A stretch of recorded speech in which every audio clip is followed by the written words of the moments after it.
O livro de Neemias. Introdução. Autoria. Conforme discutido na introdução ao livro de Esdras, usualmente se pensa que Esdras e Neemias originalmente formavam uma única obra. O compilador, nesse caso, teria feito uso das memórias e anotações pessoais de Neemias, além de outros documentos históricos. Contudo, Neemias, cujo nome em hebraico, Nehemiah, significa Deus é meu deleite, é o historiador dos seus próprios atos e dos acontecimentos de sua época sem a preocupação de escrever uma autobiografia.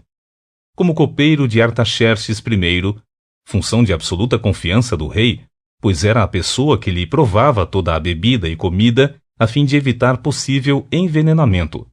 Neemias tinha grande influência nas decisões reais, como diante da corte como um de seus conselheiros.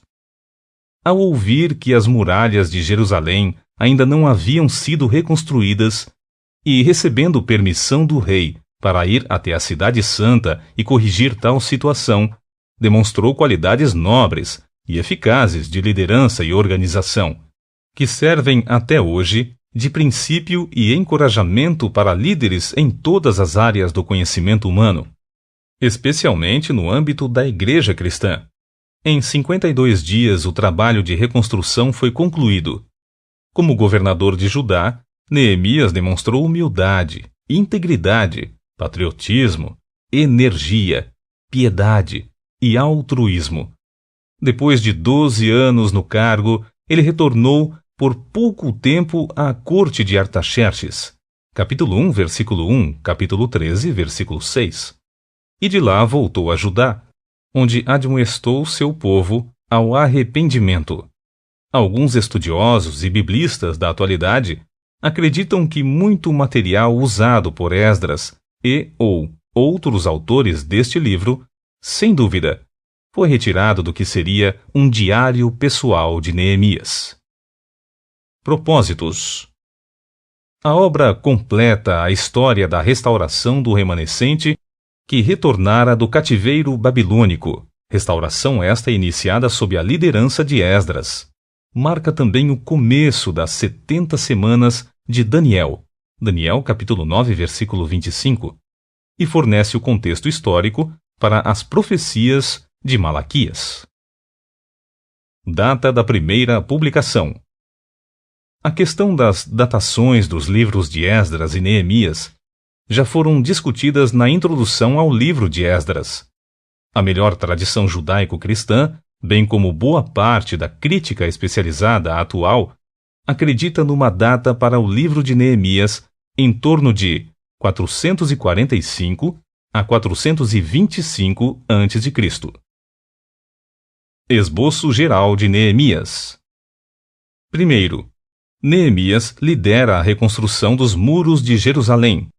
Capítulo 1, versículo 1, ao capítulo 7, versículos 7 e 73.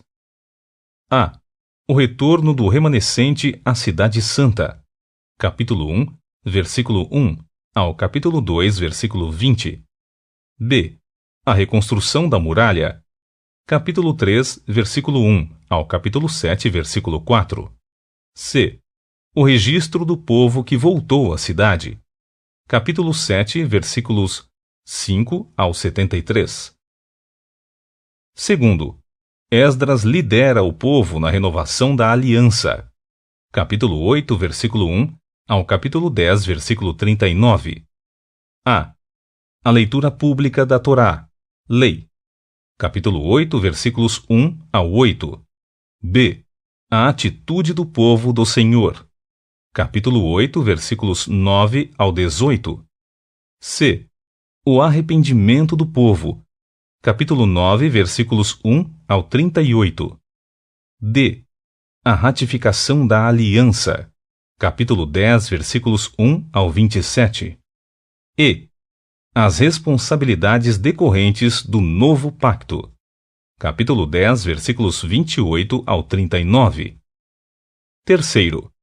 A reforma de toda a nação. Capítulo 11, versículo 1 ao capítulo 13, versículo 31. A. O repovoamento das cidades ao redor de Jerusalém. Capítulo 11, versículo 1 ao capítulo 12, versículo 26. B. A reedificação dos muros da cidade santa. Capítulo 12, versículos 27 ao 47. C. O reavivamento da fé e adoração do povo a Javé. Capítulo 13, versículos 1 ao 31.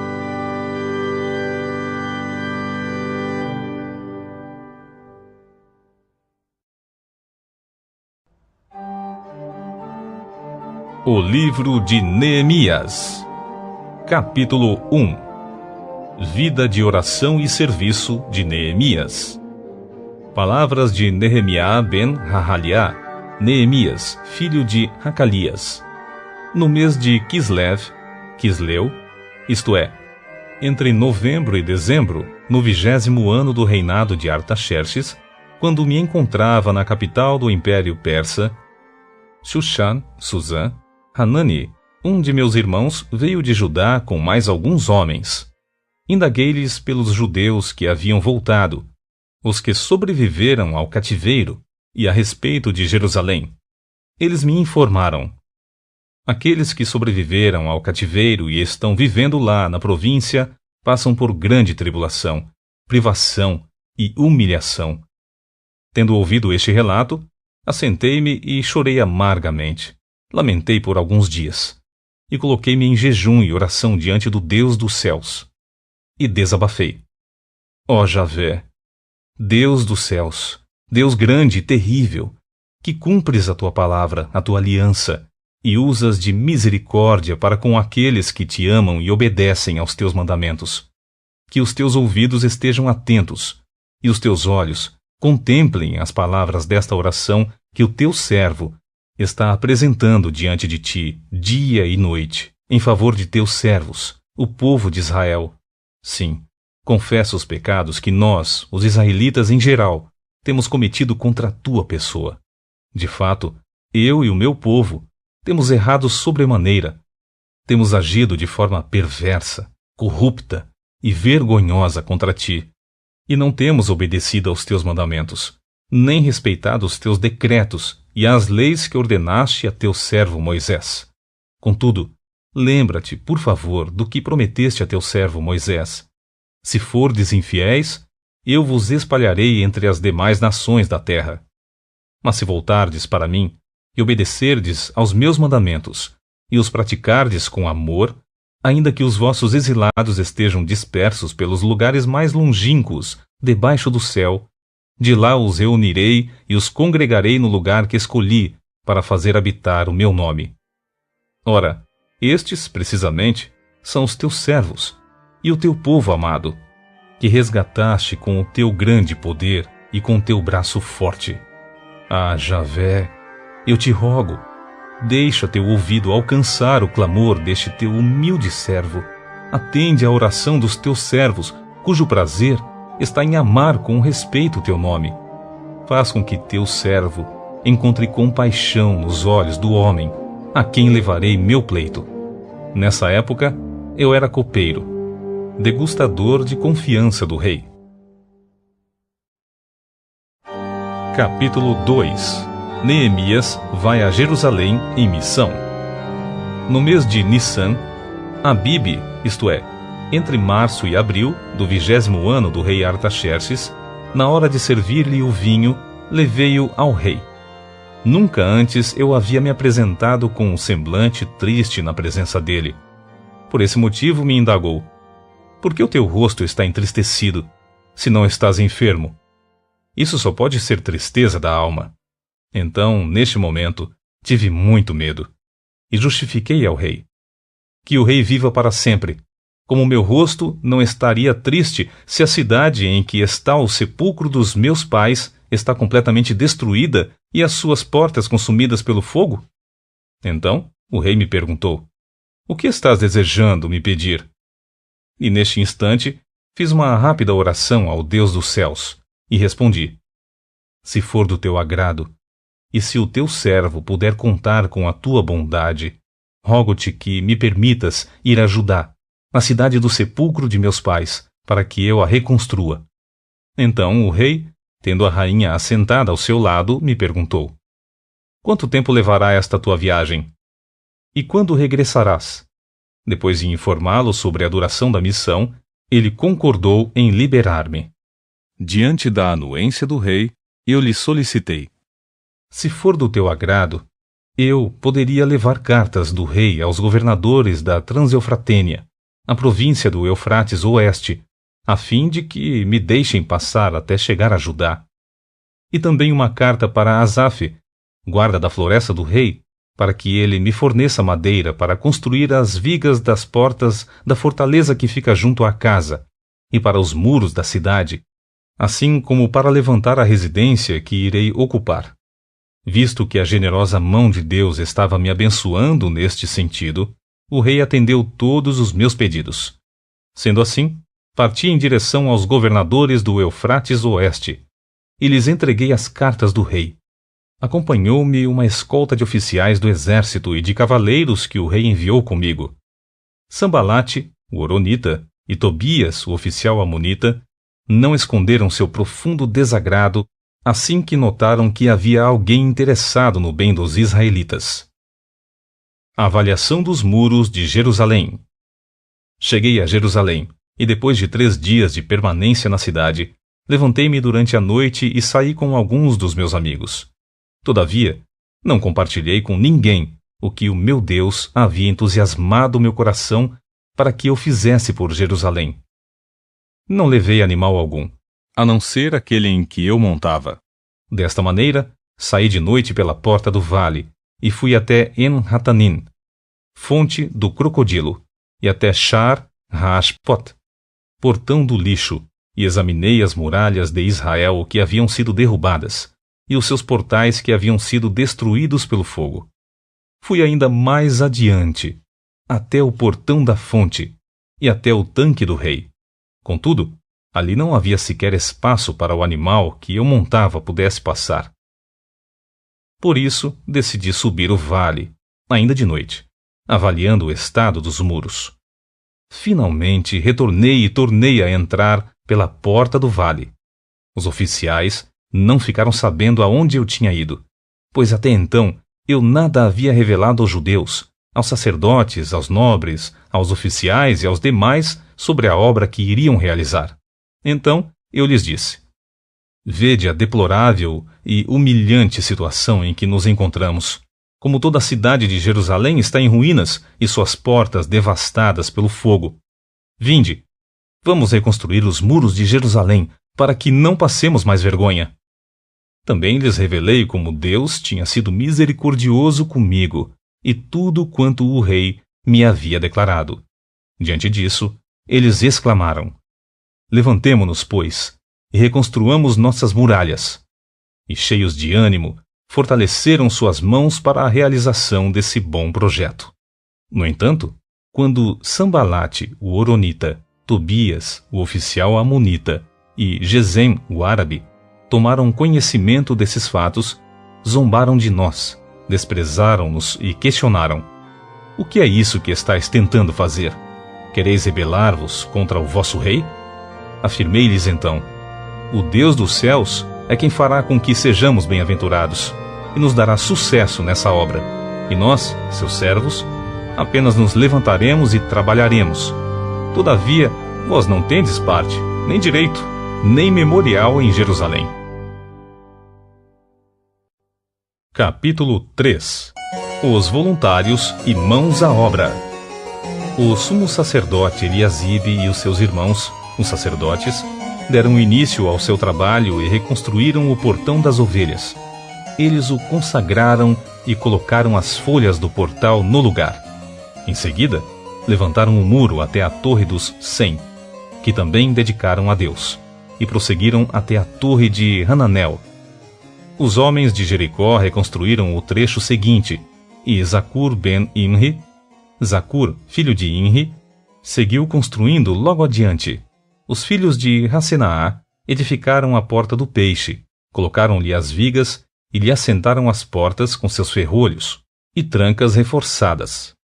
Meremote ben Uriá, Meremote, filho de Urias, neto de Racós, fez os reparos da parte seguinte da obra. Ao seu lado, Mesulão, filho de Berequias, neto de Mesesabel, fez os próximos reparos.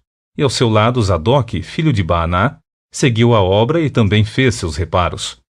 Os tecoitas reconstruíram a parte seguinte, mas os seus nobres não se dispuseram a participar dos trabalhos e a se submeter à orientação do seu governador. Joiadá ben Passer, Joiada, filho de Paseia, e Meshulam ben Besodeiá, Mesulão, filho de Besodeias, reforçaram o antigo portão da cidade, conhecido como Porta Velha. Colocaram-lhe as vigas e as folhas do portal no lugar, com seus ferrolhos e trancas. Junto deles, trabalharam Melatias, Gibeonita, e Jadom, Meronotita, homens de Gibeão e de Mispa, que pertenciam ao domínio do governador da província do Eufrates Oeste. Uziel, filho de Araías, um dos ourives, reconstruiu o próximo pedaço, e Ananias, um dos perfumistas, reconstruiu o trecho logo adiante. E assim fortificaram toda a cidade de Jerusalém até a grande muralha.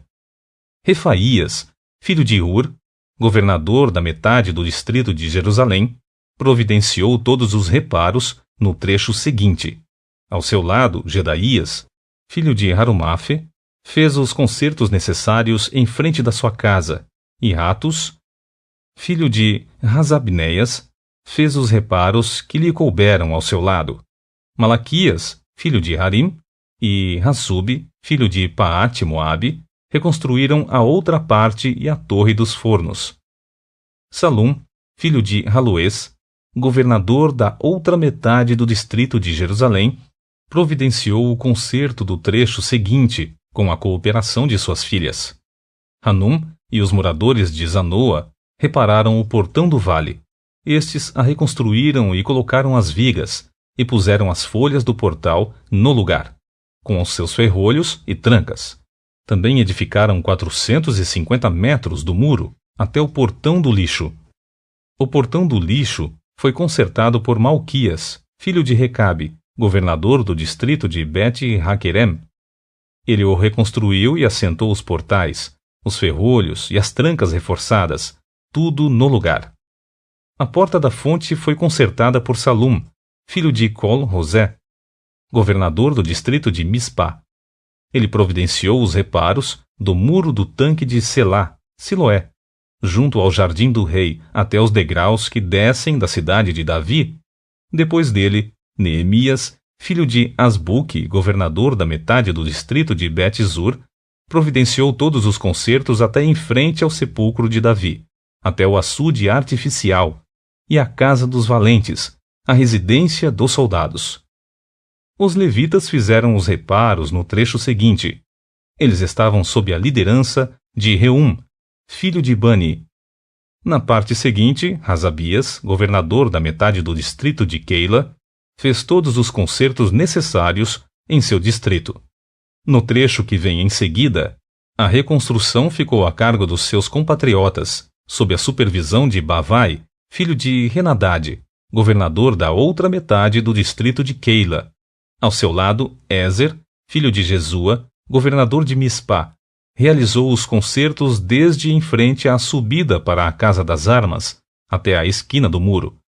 Em seguida, Baruque, filho de Zabal, reparou com grande empenho outro trecho da obra, desde a esquina do muro até a entrada da casa do sumo sacerdote Eliasibe. Depois dele, fez os concertos Meremote, filho de Urias, neto de Racós. Reparou outro trecho desde a entrada da casa de Eliasibe até o fim dela. As demais reconstruções foram realizadas pelos sacerdotes das redondezas. Depois, Benjamim e Hassub fizeram os concertos em frente da sua casa, e ao lado deles Azarias, filho de Maazéias, filho de Ananias, providenciou a restauração ao lado de sua casa. Em seguida, Binui, filho de Renadade, reparou outra parte desde a casa de Azarias até o ângulo entrante do muro. E Palau, filho de Uzai, trabalhou em frente dessa esquina do muro e da torre que sai do palácio superior, perto do pátio da guarda.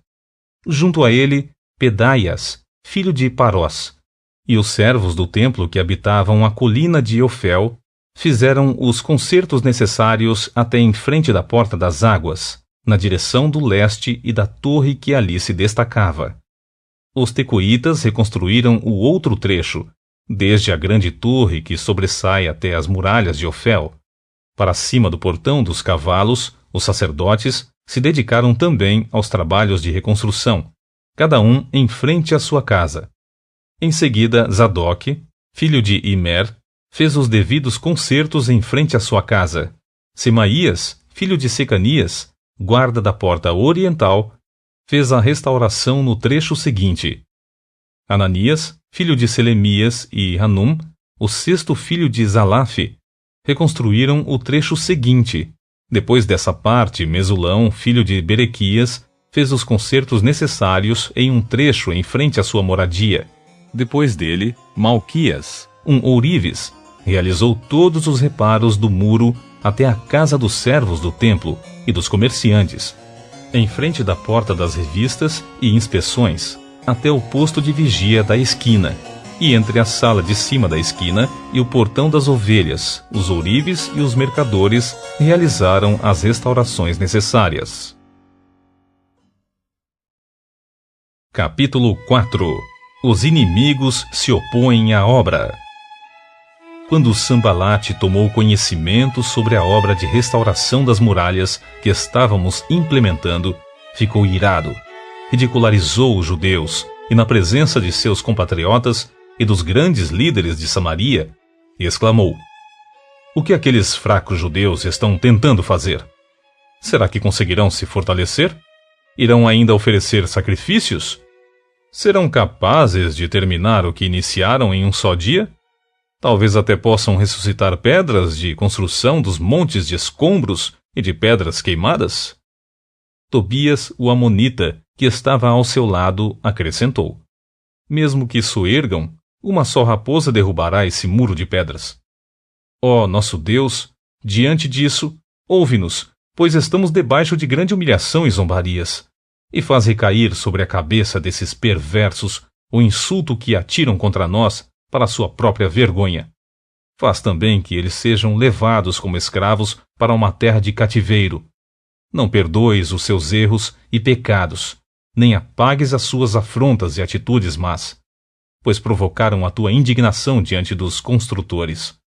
Enquanto tudo isso acontecia, fomos reconstruindo as muralhas, até que, em toda a sua extensão, chegamos à metade da sua altura, pois toda a população estava com o coração plenamente dedicado à obra. Quando, porém, Sanbalate, Tobias, os árabes, os amonitas e os homens de Asdod foram informados que os trabalhos de restauração nos muros de Jerusalém tinham avançado e que brechas estavam sendo fechadas, ficaram furiosos. Então, ajuntaram-se todos de comum acordo para virem atacar Jerusalém e nos causar grande preocupação e confusão. Nós, porém, oramos ao nosso Deus e colocamos guardas para defender-nos deles de dia e de noite. O povo de Judá então começou a comentar: "Os carregadores estão perdendo as forças e ainda há muito entulho. Dessa maneira, não conseguiremos reconstruir as muralhas." E os nossos inimigos ameaçavam: "Antes que percebam qualquer movimento ou sequer possam nos acompanhar com os olhos, estaremos bem ali, no centro da cidade, e vamos liquidá-los e destruir todo o trabalho deles." Os judeus que viviam perto deles 10 vezes nos advertiram: "Cuidado! De todos os lugares onde moram, subirão contra nós de uma vez."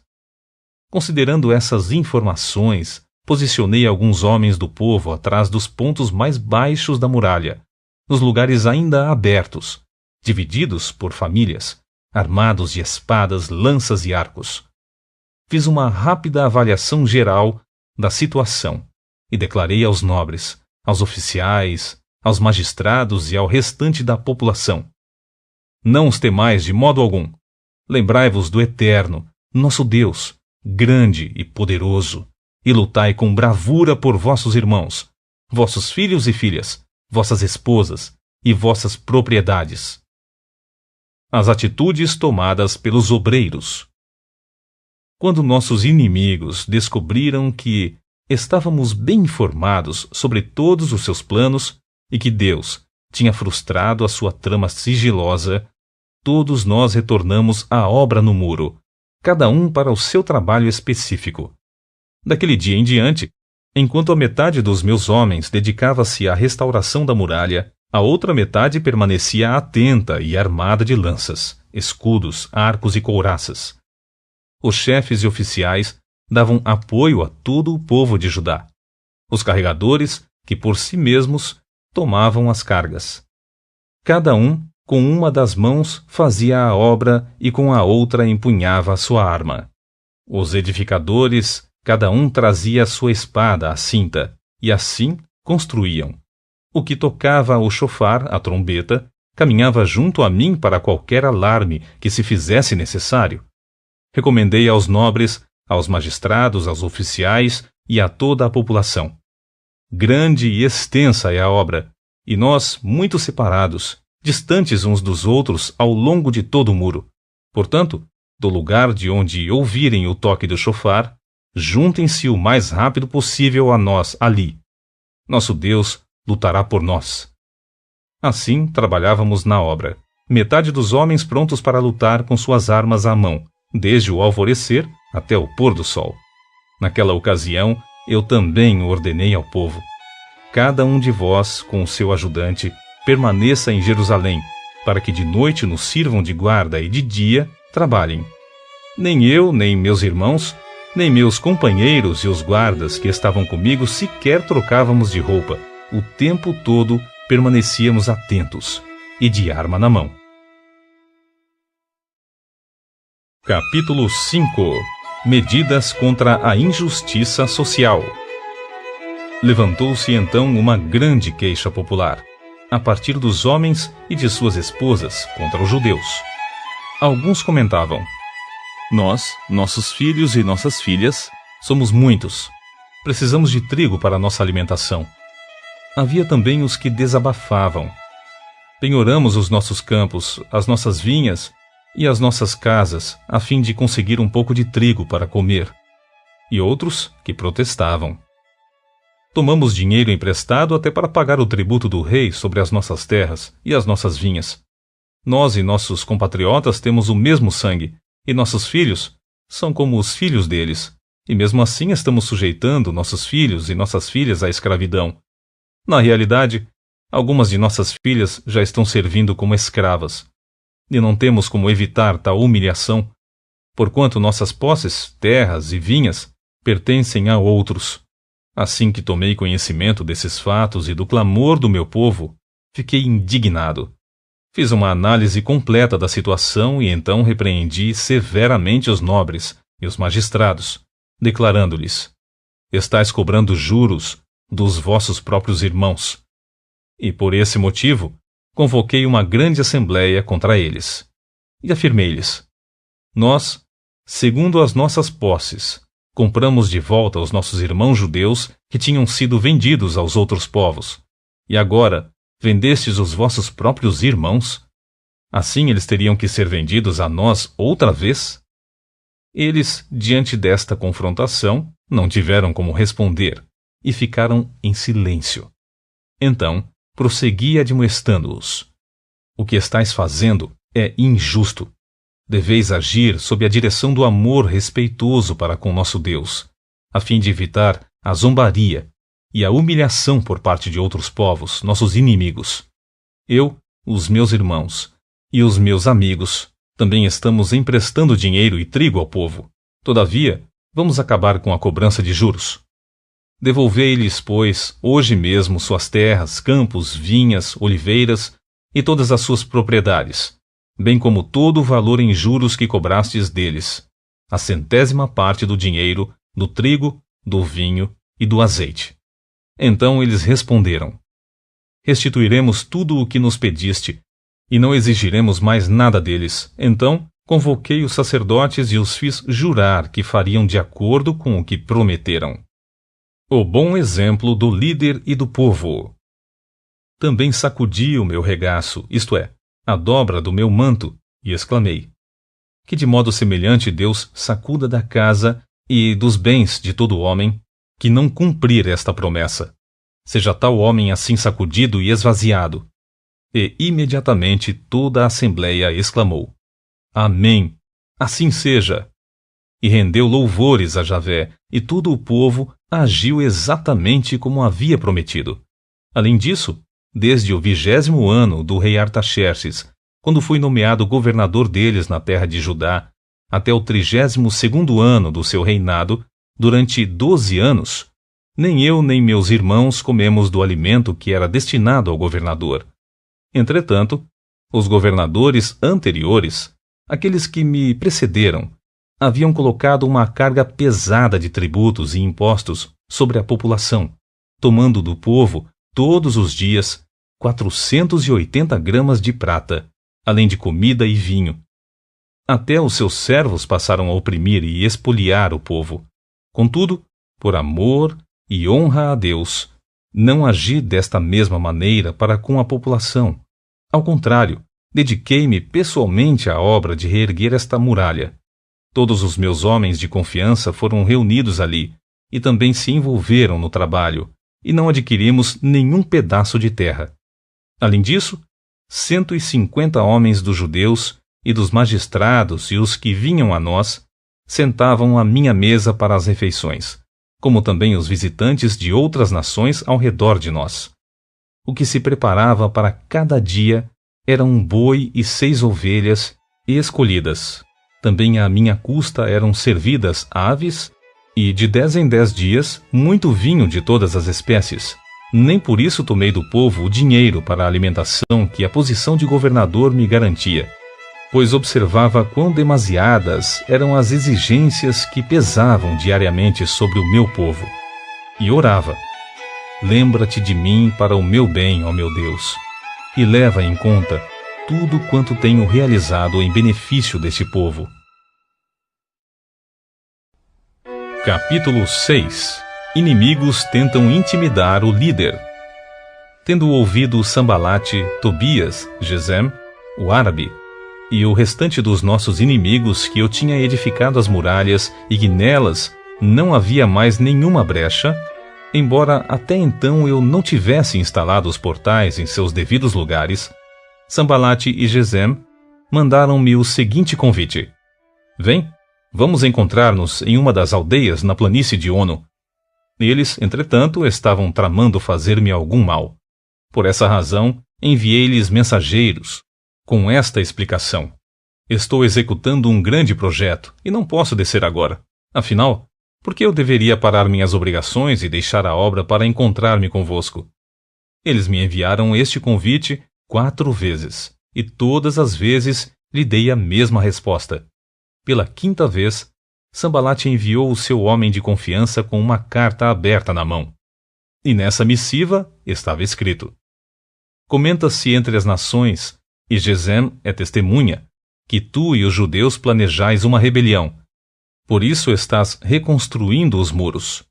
Dizem também que desejas tornar-te rei deles, e que, portanto, nomeaste profetas em Jerusalém para proclamarem a teu respeito a seguinte mensagem: há um rei em Judá. Essas notícias inquietantes chegaram aos ouvidos do rei. Por isso, é bom que venha depressa e esclareçamos este assunto. Então, mandei dizer-lhe: de tudo o que dizes nada corresponde à realidade. Tu, do teu próprio coração, é que o inventas.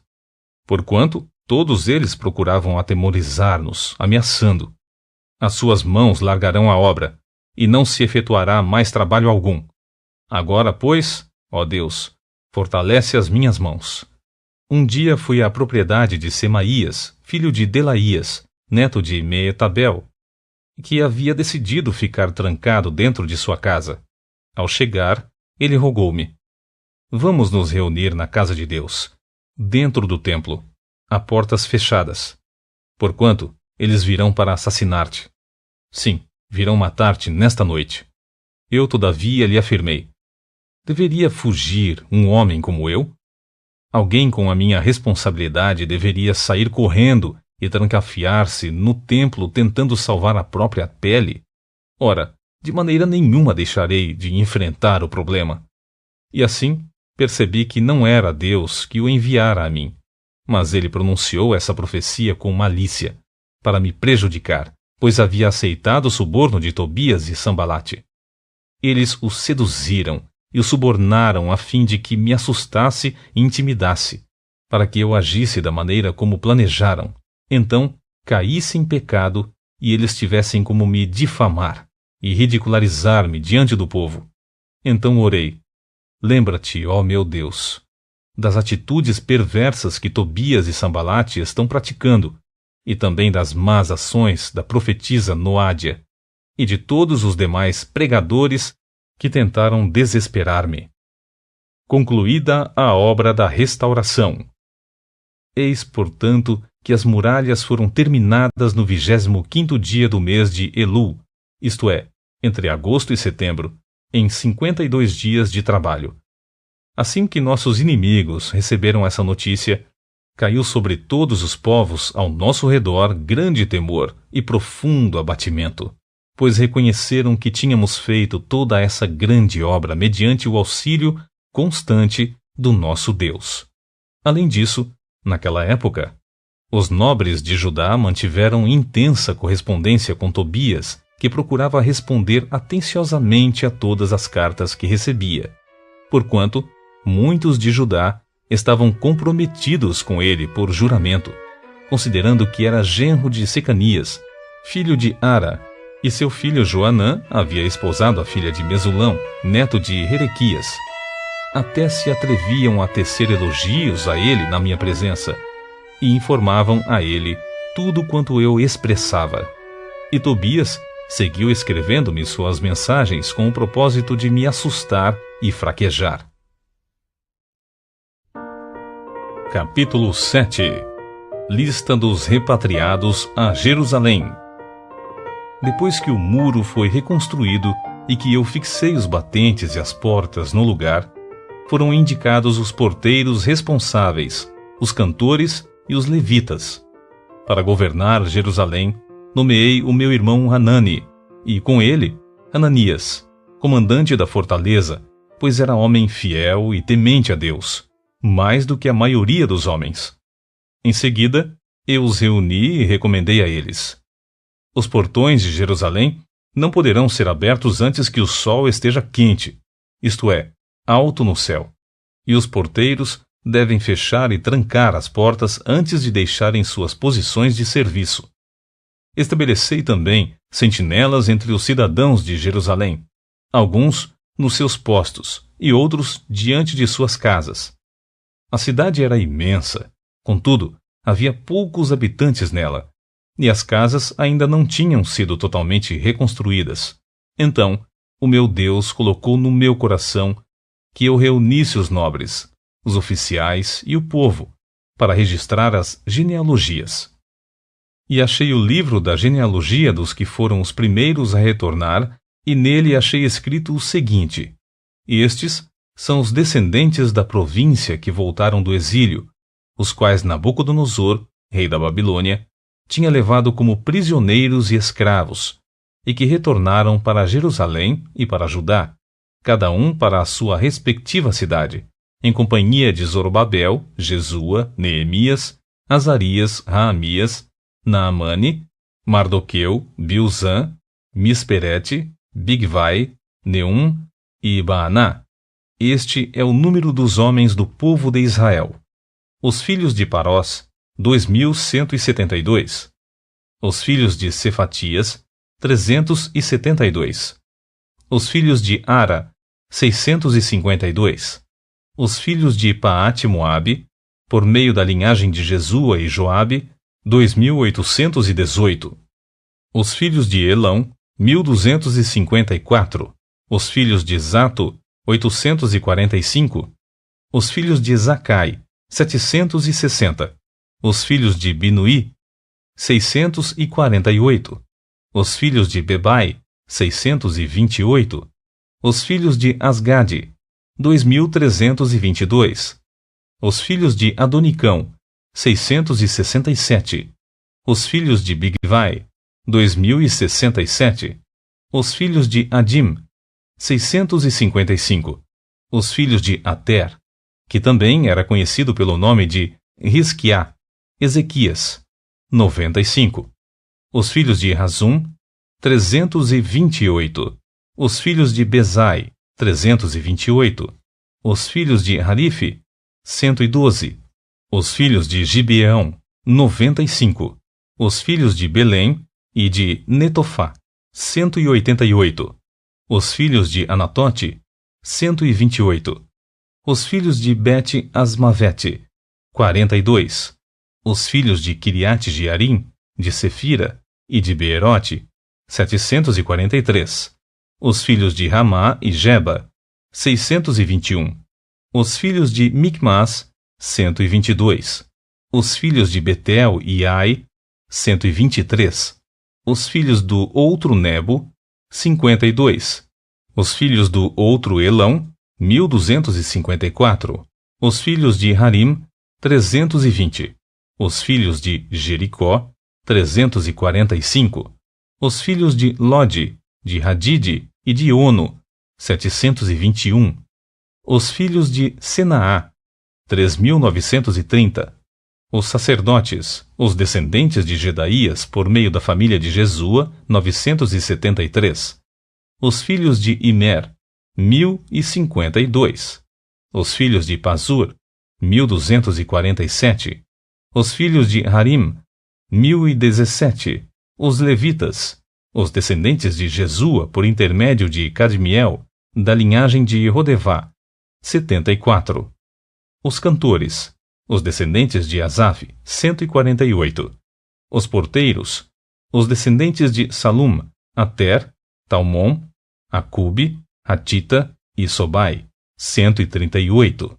Os servidores do templo, os descendentes de Zia, Razufa, Tabaote.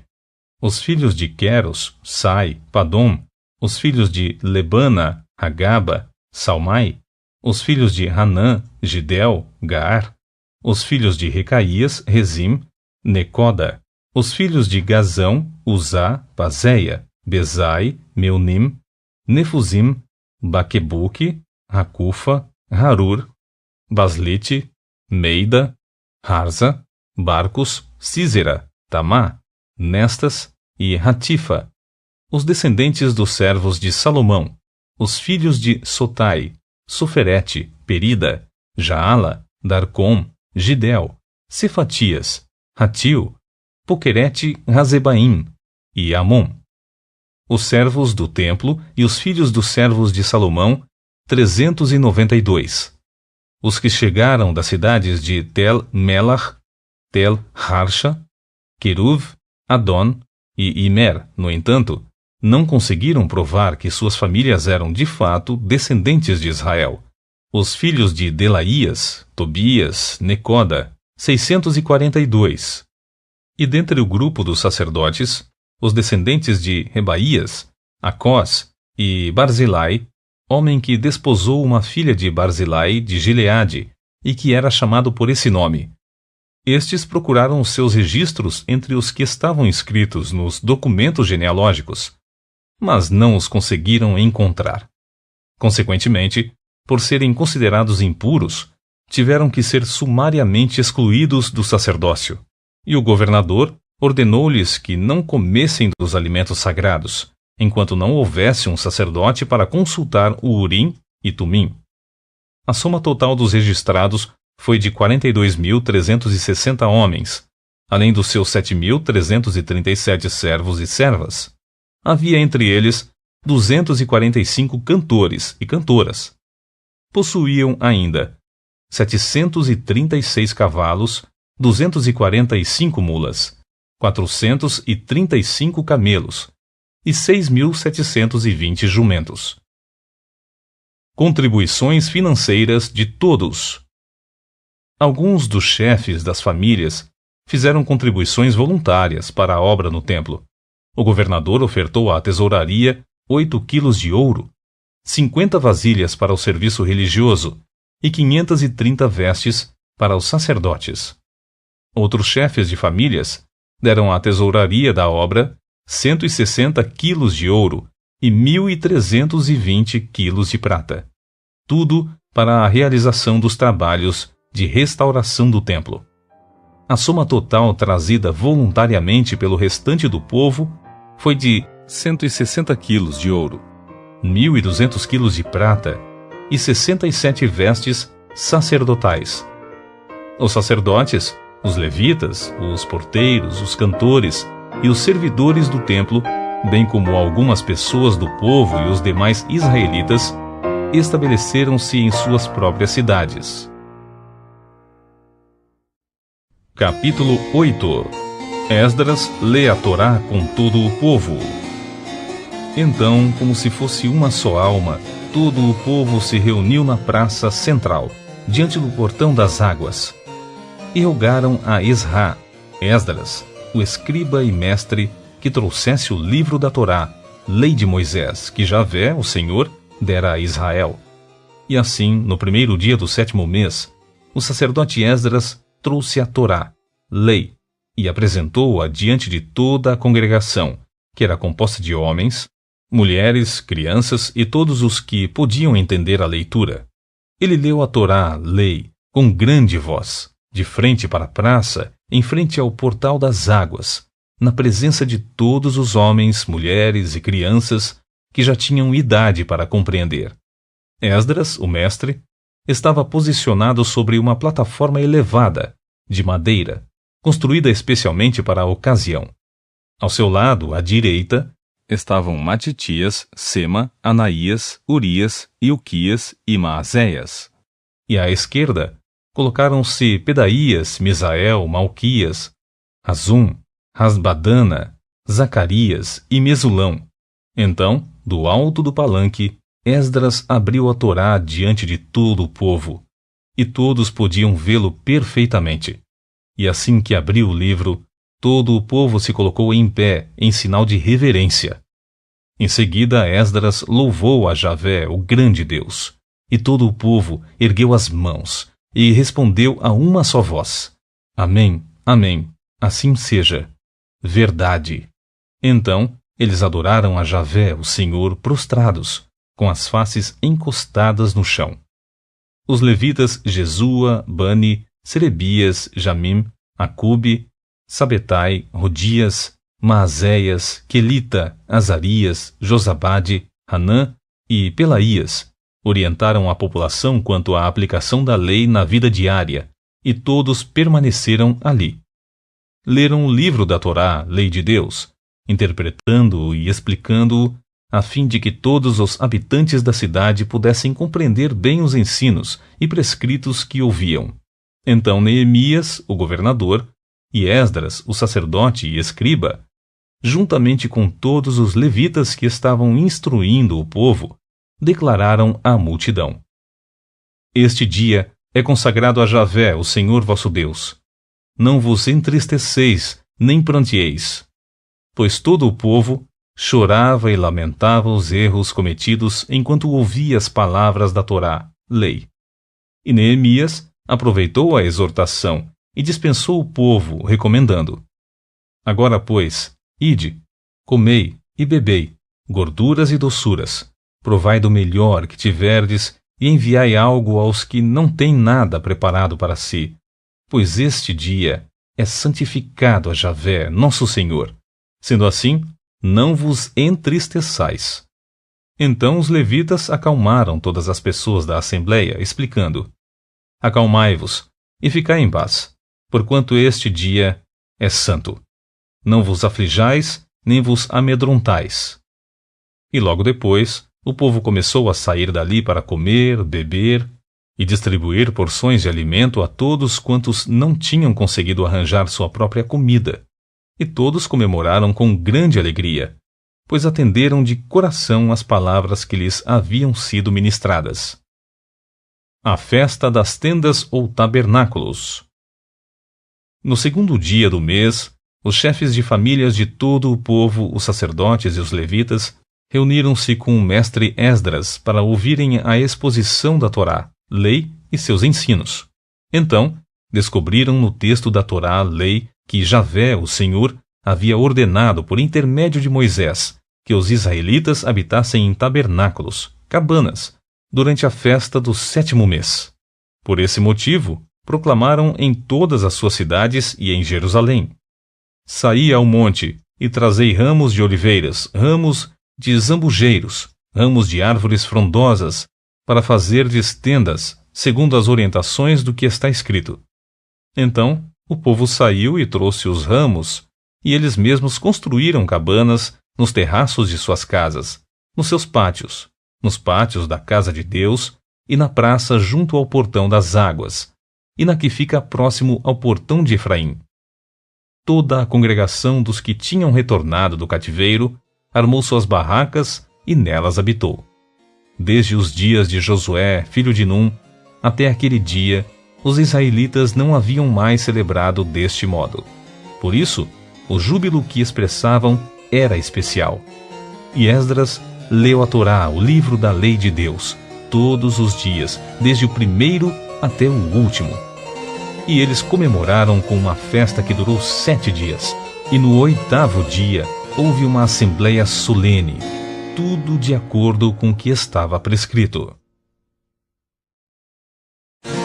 Capítulo 9. Confissão e Pacto de Perdão. No dia 24 deste mês, se ajuntaram os filhos de Israel sob jejum, e vestidos de pano de saco, e terra jogada sobre as cabeças, em sinal de humilhação e arrependimento. E os que de ascendência israelita se separaram de todos os gentios, estrangeiros, colocaram-se em pé e confessaram todos os erros, pecados e perversidades dos seus pais, assim como as suas faltas pessoais. Postaram-se de pé, cada um no seu lugar. Leram atentamente o livro da Torá, a lei de Javé, seu Deus, durante toda a 4ª parte do dia, e passaram outras 3 horas, reconhecendo e confessando humildemente seus pecados, enquanto adoravam o Senhor, o seu Deus. Assim, em pé, na plataforma, estavam os levitas Jesua, Bani, Cadmiel, Sebanias, Buni, Serebias e Kenani, que em alta voz clamavam por Javé, o Senhor, o seu Deus.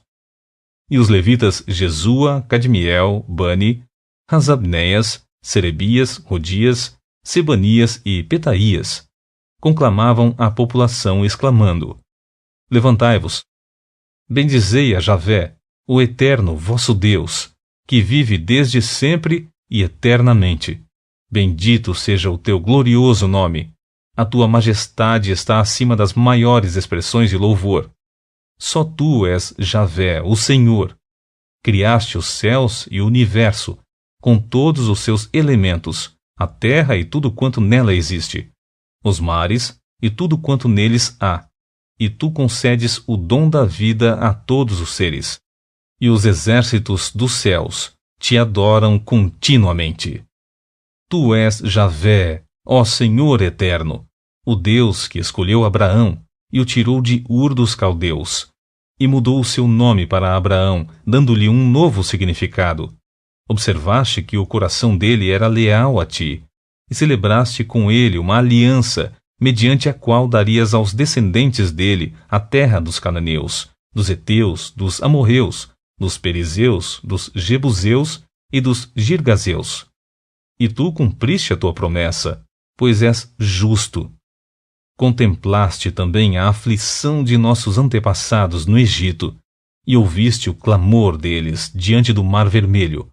Realizaste sinais prodigiosos e maravilhas em igual contra Faraó, e contra todos os seus oficiais, e contra todo o povo da terra dele, pois sabias com que arrogância eles os haviam tratado.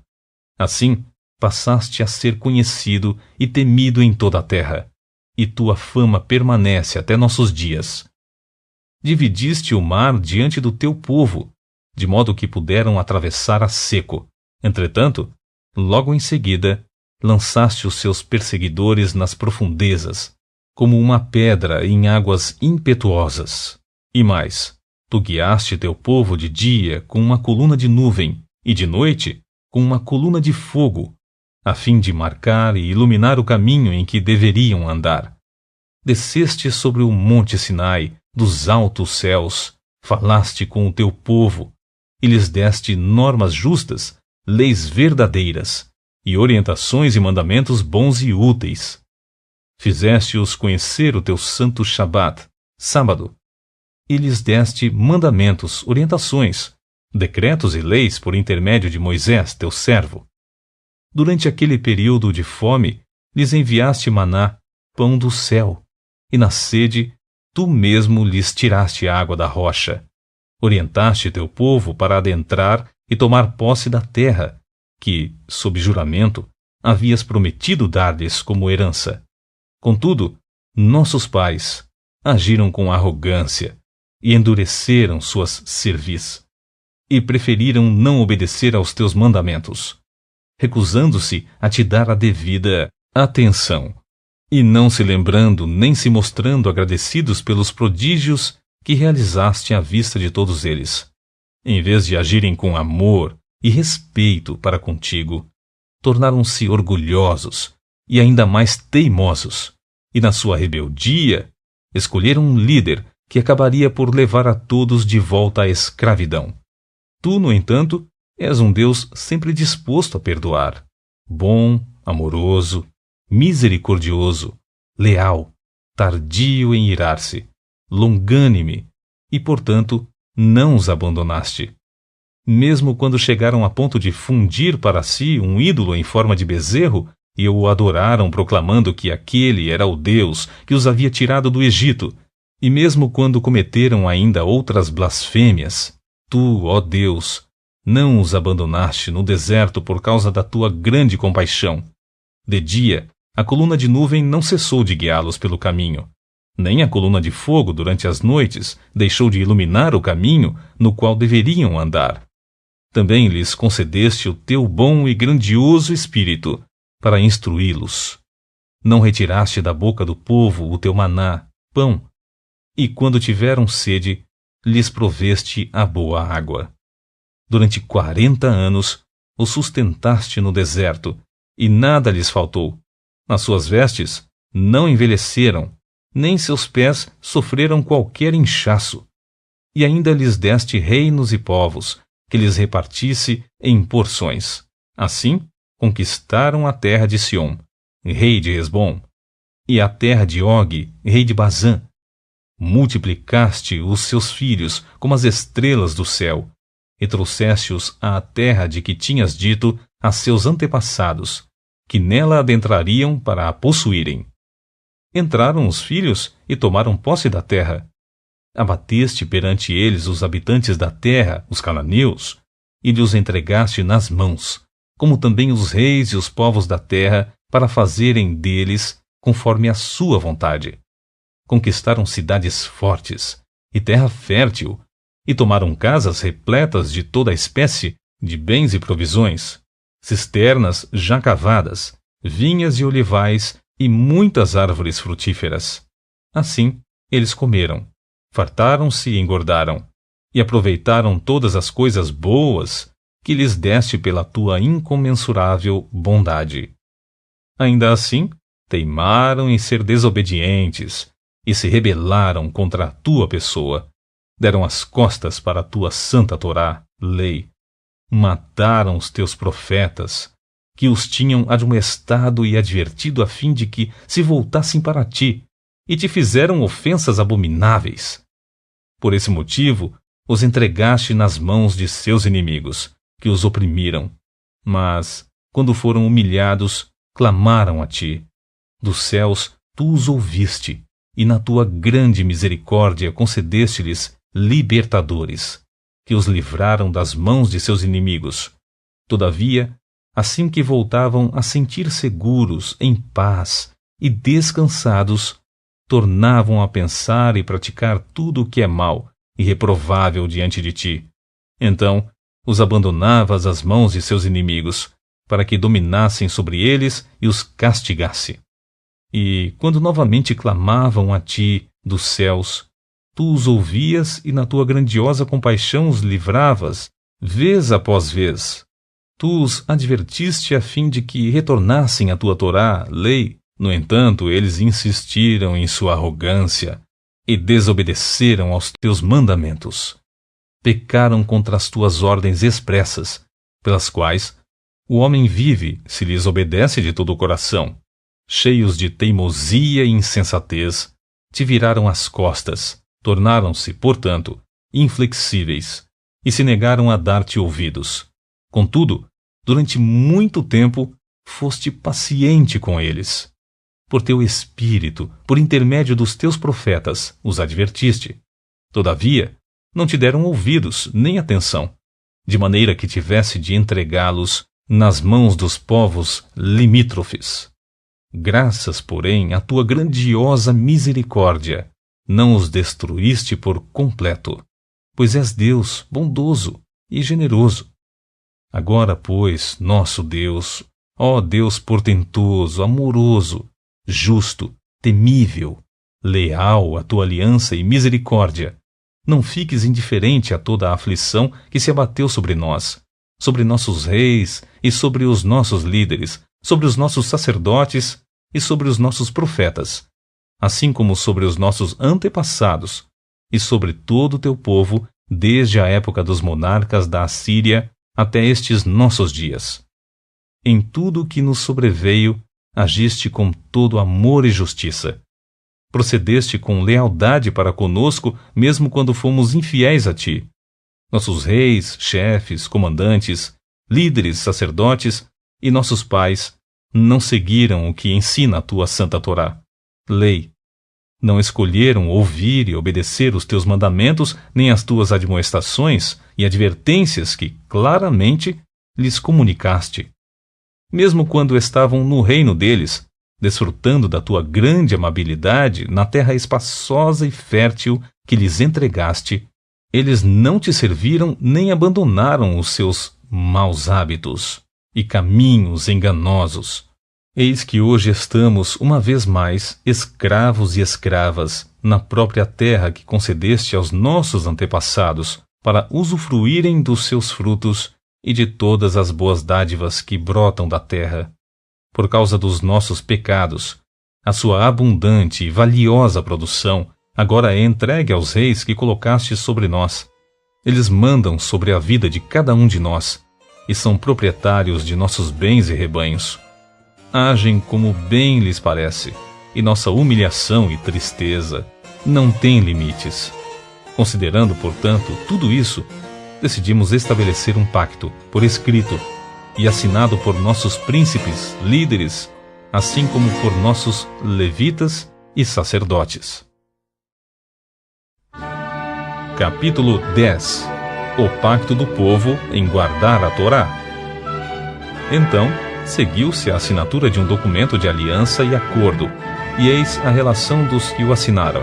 Neemias, o governador e líder principal, filho de Acalias, e os demais sacerdotes, Zedequias, Seraías, Azarias, Jeremias, Pazur, Amarias, Malquias, Ratus, Sebanias, Maluque, Harim, Meremote, Obadias, Daniel, Ginetom, Baruque, Mensulão, Abias, Miamim, Maazias, Bilgai e Semaías. Dos levitas, Jesua, filho de Azanias, Binui, dos filhos de Renadade, Cadmiel e seus companheiros, Sebanias, Odias, Quelita, Pedaías, Hanã, Mica, Reobe, Razabias, Zacur, Serebias, Sebanias, Odias, Bani e Benino.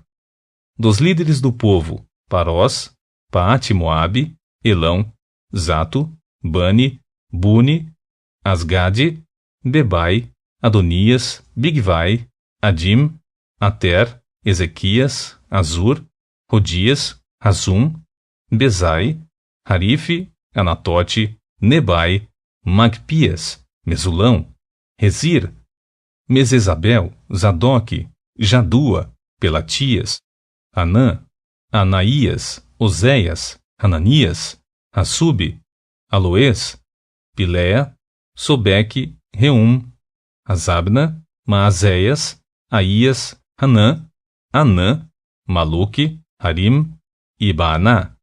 E todos os demais membros da comunidade, os sacerdotes, os levitas, os vigilantes dos portões, os cantores, os servos do templo e todos os que se separaram dos povos de outras terras para dedicarem-se à obediência da Torá, lei de Deus, suas esposas, seus filhos e filhas, bem como todos capazes de entender, agora se unem a seus irmãos, os nobres, e se obrigam sob pena de maldição e debaixo de todos os compromissos inerentes ao juramento, a seguir obedientemente a Torá, lei dada por meio de Moisés, a serviço de Deus, bem como respeitar de coração a todos os mandamentos, juízos e orientações de Javé, o nosso Senhor Deus. Prometemos não dar nossas filhas em casamento aos povos pagãos que nos rodeiam, tampouco aceitar que as filhas deles se casem com os nossos filhos. Quando os povos vizinhos, habitantes da terra, trouxerem mercadorias, provisões ou cereais para venderem no Shabat, sábado, ou em dia de festa, não compraremos deles nesses dias santificados para nós. A cada 7 anos, abriremos mão de trabalhar a terra e perdoaremos todas as dívidas. Além disso, assumimos a responsabilidade de, segundo ordena o mandamento, dar anualmente 4 gramas de prata para o serviço do templo de nosso Deus. Para a preparação dos pães consagrados, isto é, os pães que ficavam sobre a mesa no santuário, para as ofertas regulares de cereal e para os holocaustos, os sacrifícios totalmente queimados para as ofertas dos sábados, das festas de lua nova e das festas com datas fixas, bem como as ofertas sagradas, para as ofertas pelo pecado a fim de fazer propiciação por Israel e para as necessidades do templo de nosso Deus. Também lançamos sortes entre as famílias dos sacerdotes, dos levitas e do restante da população, com o objetivo de escalar anualmente a família que ficará responsável pelo suprimento de lenha ao templo de nosso Deus, na época determinada, para queimar sobre o altar de Javé, o Senhor nosso Deus, segundo está escrito na Torá, lei. Da mesma forma, assumimos o dever de trazer anualmente ao templo de Javé os primeiros frutos de nossas colheitas e de toda a árvore frutífera. De acordo com o que também está registrado na Torá, lei, trataremos o primeiro de nossos filhos e a primeira cria de nossos rebanhos, tanto de ovelhas como de bois, para o templo de nosso Deus, para os sacerdotes que ali estiverem, dedicados ao serviço religioso. Traremos ainda para os sacerdotes e para os depósitos do templo do nosso Deus a nossa primeira massa feita de cereal moído, e as nossas primeiras ofertas de cereal, do fruto de todas as nossas árvores, e de nosso vinho e azeite. E traremos o dízimo das nossas colheitas para os levitas, pois são eles que recolhem os dízimos em todas as cidades onde trabalhamos. E um sacerdote descendente de Arão deverá estar acompanhando os levitas quando estes receberem os dízimos. Os levitas, de igual maneira, devem trazer todos os dízimos dos dízimos ao templo do nosso Deus, aos depósitos do templo. E os israelitas, inclusive os levitas, devem trazer ofertas de cereal, de vinho e de azeite para os depósitos onde se guardam os utensílios para o santuário. É onde os sacerdotes ministram e onde os vigias das portas e os cantores se posicionam.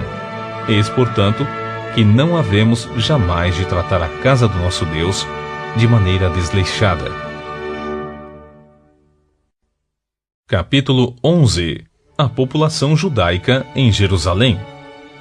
Os príncipes líderes dos israelitas decidiram morar em Jerusalém, mas o restante do povo fez um sorteio para que, de 10 pessoas, uma viesse também residir em Jerusalém, a santa cidade. As outras 9 deveriam permanecer em suas próprias cidades. O povo rogou bênçãos sobre todos os homens que se apresentaram voluntariamente para habitar em Jerusalém.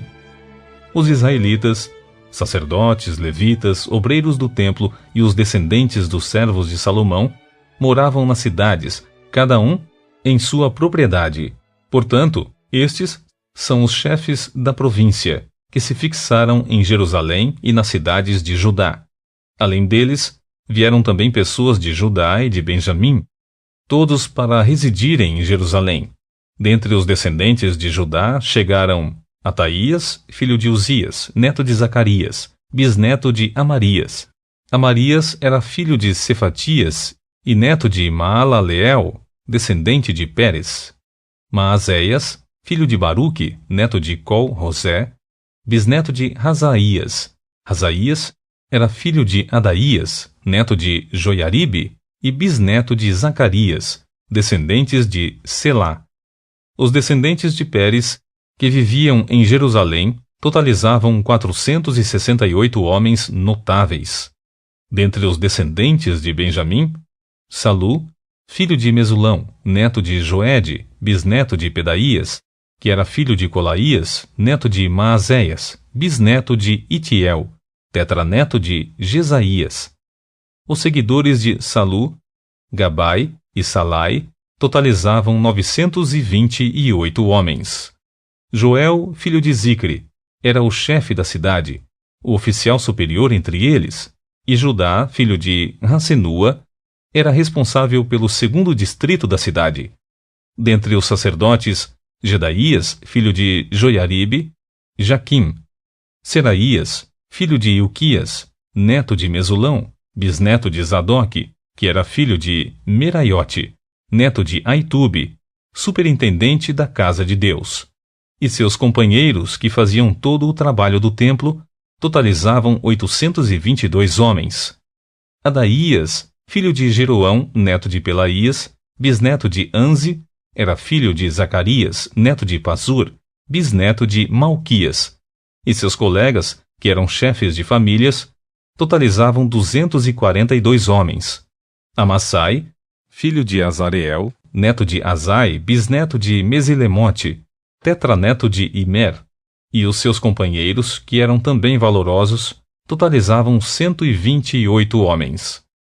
Dentre os levitas, Semaías, filho de Hassube, neto de Asricão, bisneto de Razabias, tetraneto de Buni, Sabetai e Josabade, dois dos líderes dos levitas, encarregados do serviço externo da casa de Deus.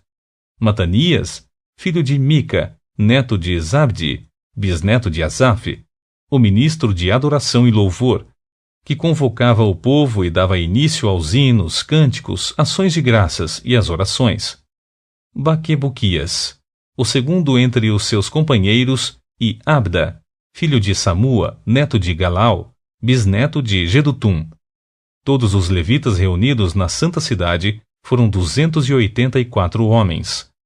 Os guardas do templo, Acube, Talmon, e os homens dos seus clãs, que vigiavam os portões, totalizavam 172. Os que vieram residir em Judá.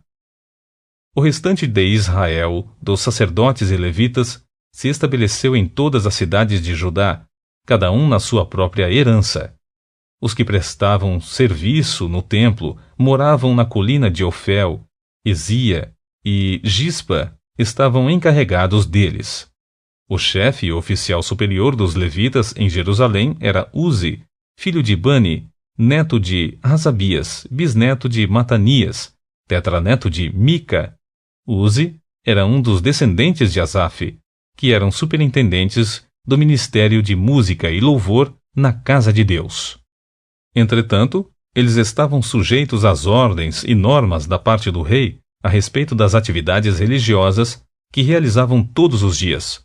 Petaías, filho de Mesesabel, descendente de Zerá, filho de Judá, representava o rei nas questões de ordem civil, em atendimento às demandas do povo. Algumas pessoas da população de Judá foram morar em Criate Arba e suas aldeias ao redor, em Dibom e seus povoados, e em Jecabzeel e seus povoados, em Jesua, em Molada, em Bet-Pelete, em Hazar-Sual, em Berseba e seus povoados, em Ziclag, em Meconá e seus povoados, em Em-Rimom, em Zorá, em Jarmute, em Zanoa, em Adulão e seus povoados, em Laques e seus campos, e em Azeca e suas aldeias. Deste modo, se estabeleceram desde Berseba até o vale do Rinom.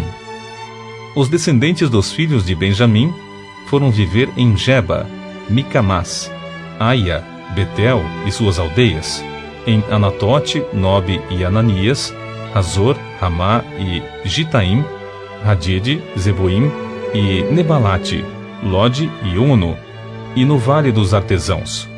Alguns grupos de levitas que haviam morado na região de Judá foram convocados para fixar residência junto ao povo de Benjamim. Capítulo 12. Zorobabel volta com os ministros. Estes, pois, são os sacerdotes e os levitas que retornaram com Zorobabel, filho de Sealtiel, e com Jesua, Seraías, Jeremias, Esdras, Amarias, Maluque, Ratuas, Sebanias, Reum, Meraiote, Ido, Gineton, Abias, Miamim, Maadias, Bilga, Semaías, Joiaribe, Gedaías, Salu, Amoque, Hilquias e Gedaías. Estes foram os chefes dos sacerdotes e de seus irmãos na época de Jesua. Os levitas foram Jesua, Binui, Cadmiel, Serebias, Judá e também Matanias, o mesmo que com seus companheiros fora convocado para dirigir os cânticos, louvores e ações de graças. Baquebuquias, Uni e seus colegas levitas formavam o coro que entoava as respostas aos cânticos. Jesua foi o pai de Joiaquim, que foi o pai de Eliasibe, o pai de Joiada. Joiada gerou Jonatas, que foi o pai de Jadua, e na época de Joiaquim, estes foram os líderes das famílias de sacerdotes.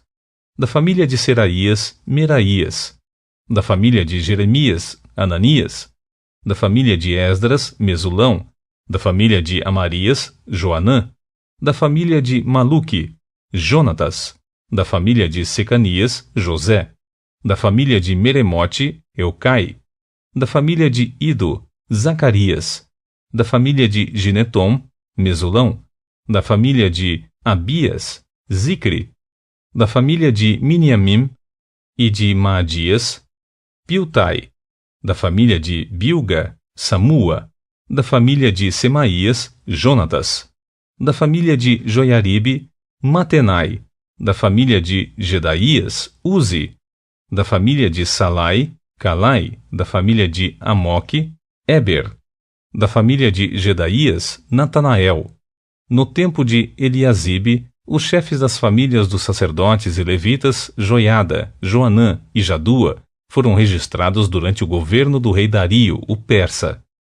Os chefes das famílias da linhagem de Levi, até o tempo de Joanã, filho de Eliasibe, foram registrados no livro das crônicas. Os levitas foram organizados em grupos, que eram dirigidos por Hasabias, Serebias, Jesua, Binui e Cadmiel. O coral era dividido em dois conjuntos. Um grupo cantava e o outro respondia melodicamente. Nos hinos, os cantores rendiam graças a Deus, de acordo com as instruções deixadas pelo rei Davi, homem de Deus. Matanias, Baquebuquias, Obadias, Mesulão, Talmom e Acube eram guardas dos portões e vigiavam os celeiros erguidos próximos aos portões da cidade. Estes homens valorosos serviram nos dias de Joiaquim, filho de Jesua, neto de Josadaque, e na época do governador Neemias e de Esdras, sacerdote e escriba. A santificação dos muros da cidade.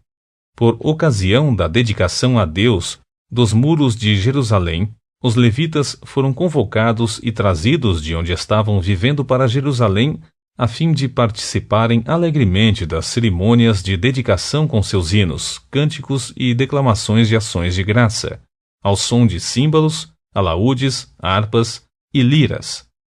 Os cantores foram trazidos tanto dos arredores de Jerusalém, quanto dos povoados dos netofatitas, como também de Bet-Gilgal e dos campos de Geba e Asmavete, porquanto os cantores haviam construído para si aldeias nas vizinhanças de Jerusalém.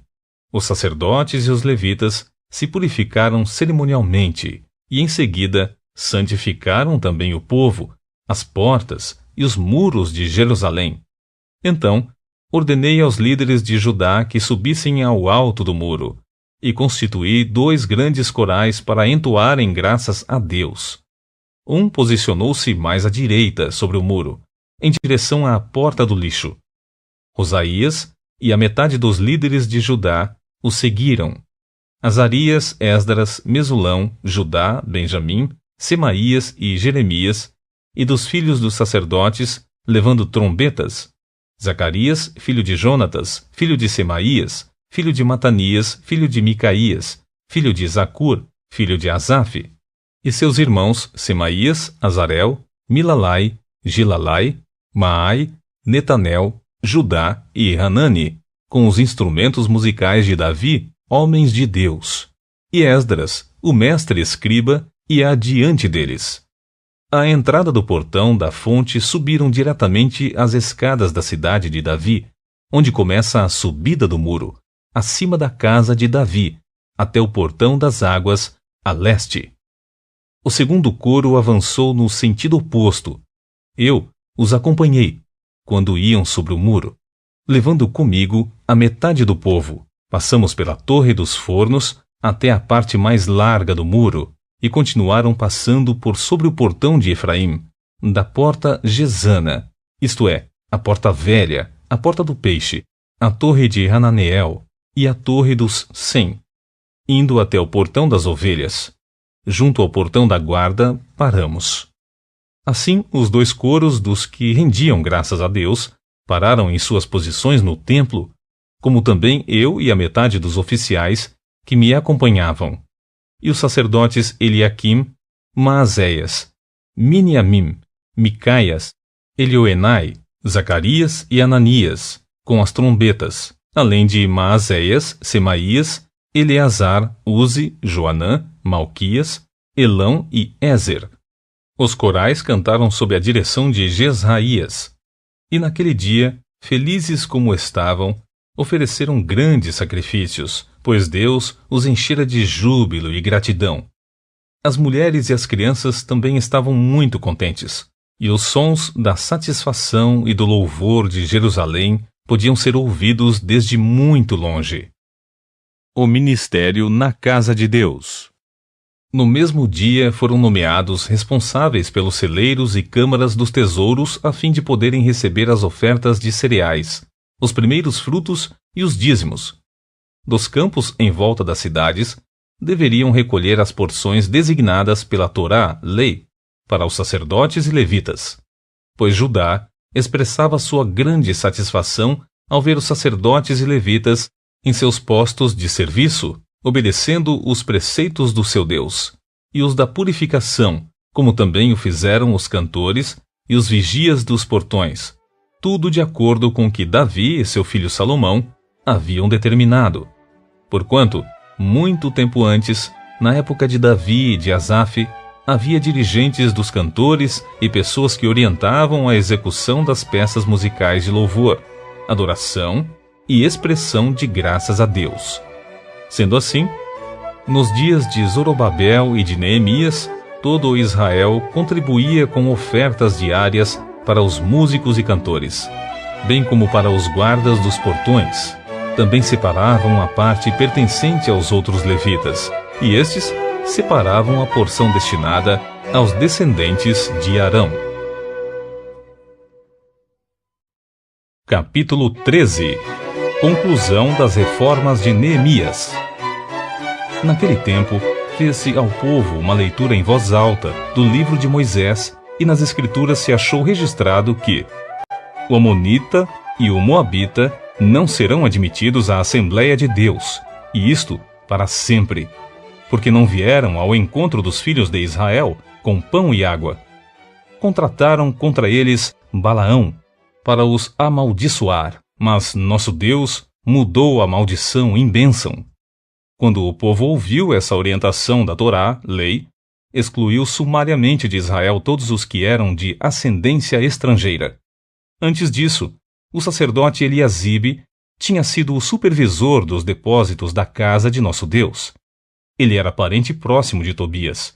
Ele havia emprestado uma sala, que antes fora utilizada para guardar as ofertas de cereal, o incenso, os utensílios do templo e também os dízimos do trigo, do vinho novo e do azeite determinados para os levitas, para os músicos e cantores, e para os guardas dos portões, além das ofertas para os sacerdotes.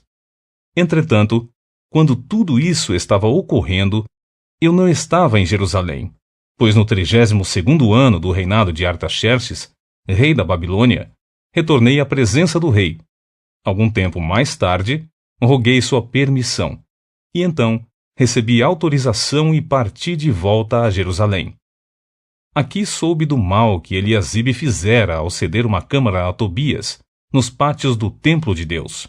Fiquei profundamente decepcionado, e por isso atirei todos os móveis de Tobias fora daquela sala sagrada. Dei ordens expressas para que, imediatamente, todas as câmaras do templo, as salas sagradas, fossem purificadas, e coloquei nelas novamente os utensílios da casa de Deus, com as ofertas de cereais e o incenso sagrado. Fui informado também que a parte prescrita aos levitas não lhe era entregue, e que por isso os levitas e os cantores responsáveis pelo culto tinham fugido cada um para as suas próprias terras. Então repreendi os oficiais e lhes indaguei: por que a casa de Deus ficou abandonada? Em seguida, convoquei os levitas e os cantores e os enviei aos seus devidos postos. Todo o povo de Judá, então, trouxe os dízimos dos cereais, do vinho novo e do azeite para os depósitos, e nomeei como tesoureiros para que supervisionassem os depósitos Selemias, o sacerdote, e Zadoque, o escriba, e Pedaías, dentre os levitas, e como assistente deles, Hanã, filho de Zacur, filho de Matanias, porquanto eram homens de confiança. E, portanto, receberiam a responsabilidade de providenciarem a distribuição dos suprimentos entre seus irmãos e companheiros de ministério. E orei: lembra-te de mim, por isso, meu Deus, e não te esqueças do que fiz com a mais absoluta lealdade pela casa de meu Deus e pelo serviço religioso prestado em tua honra e adoração. Restabelecimento do Shabat. Naqueles dias observei que em Judá alguns trabalhavam nos tanques de prensar uvas, inclusive durante o Shabat, sábado, e ajuntavam o trigo e o carregavam em jumentos, transportando-o juntamente com vinho, uvas, figos e todo tipo de carga. Todos esses mantimentos eram trazidos para Jerusalém em pleno sábado. Então os adverti de que não vendessem alimento nesse dia. E em Jerusalém viviam alguns homens de Tiro. Eles traziam peixes e todo o tipo de mercadorias que comercializavam em Jerusalém entre os filhos de Judá. Por esse motivo, censurei os nobres de Judá e lhes questionei: por que estáis praticando um mal tão grande, profanando o dia do Shabat, sábado? Porventura os vossos pais não cometeram o mesmo erro e por isso nosso Deus fez vir todo esse mal sobre nós a esta cidade? E vós ainda provocais ira maior do nosso Deus sobre Israel, maculando a guarda sagrada do Shabat, sábado. Quando as sombras do pôr do sol já chegavam às portas de Jerusalém, antes do início do Shabat, sábado, eu ordenei que elas fossem todas fechadas, e que não fossem abertas novamente antes de terminar o Shabat, sábado. E coloquei alguns dos meus homens de confiança junto aos portões, para assegurar que nenhuma carga entrasse durante o dia do Shabat, sábado. Sendo assim, os comerciantes e vendedores de toda a sorte de mercadorias pernoitaram fora de Jerusalém, uma ou duas vezes. Protestei, pois, contra eles e os adverti: por que passais a noite em frente ao muro? Se o fizerdes mais uma vez, vou prender-vos. Naquele dia em diante, não vieram mais às portas da cidade no dia do Shabat, sábado. Então dei ordens expressas aos levitas que se purificassem e fossem vigiar os portões, a fim de garantir que o dia do Shabat, sábado, voltasse a ser respeitado como sagrado. Condenação aos casamentos mistos. Além disso, naquela época constatei também que alguns judeus tinham desposado mulheres estrangeiras, de Asdob, Amon e Moabe. A metade dos seus filhos falavam a língua de Asdob ou a língua de um dos outros povos gentios, e não sabiam falar a própria língua de Judá. Eu os repreendi e invoquei maldições sobre eles. Cheguei a espancar alguns deles e arranquei-lhes os próprios cabelos. Fiz com que jurassem por Javé, o nome de Deus, e os adverti: não dareis vossas filhas em casamento aos filhos dos pagãos, e do mesmo modo, não tomareis as filhas deles para vossos filhos, nem para vós mesmos. Ora, acaso não foi exatamente nisso que Salomão, o rei de Israel, errou e pecou? Entre uma multidão de nações, não havia rei que se igualasse a ele. Salomão era amado por seu Deus, e o Eterno o constituiu rei sobre todo Israel. Entretanto, até mesmo Salomão foi conduzido ao pecado pelas mulheres gentias. E, nesse presente momento, temos que ouvir que praticais este mesmo grande mal, esta deslealdade contra a pessoa do nosso Deus, e estais-vos casando com mulheres estrangeiras. Eis que um dos filhos de Joiada, filho de sumo sacerdote Eliasibe, era genro de Sambalate, o horonita, e eu tive que expulsá-lo para longe da minha presença. E orei: não te esqueças deles, ó meu Deus, pois profanaram o ofício sacerdotal e a aliança do sacerdócio e dos levitas. Deste modo purifiquei os sacerdotes e os levitas de toda a prática e influência pagãs, e lhes determinei responsabilidades, cada um de acordo com o seu próprio cargo. Também estabeleci normas para as provisões de lenha, indicando as datas exatas em que deveriam ser trazidas, assim como para os primeiros frutos. E orei: lembra-te de mim, para o meu bem, ó meu Deus.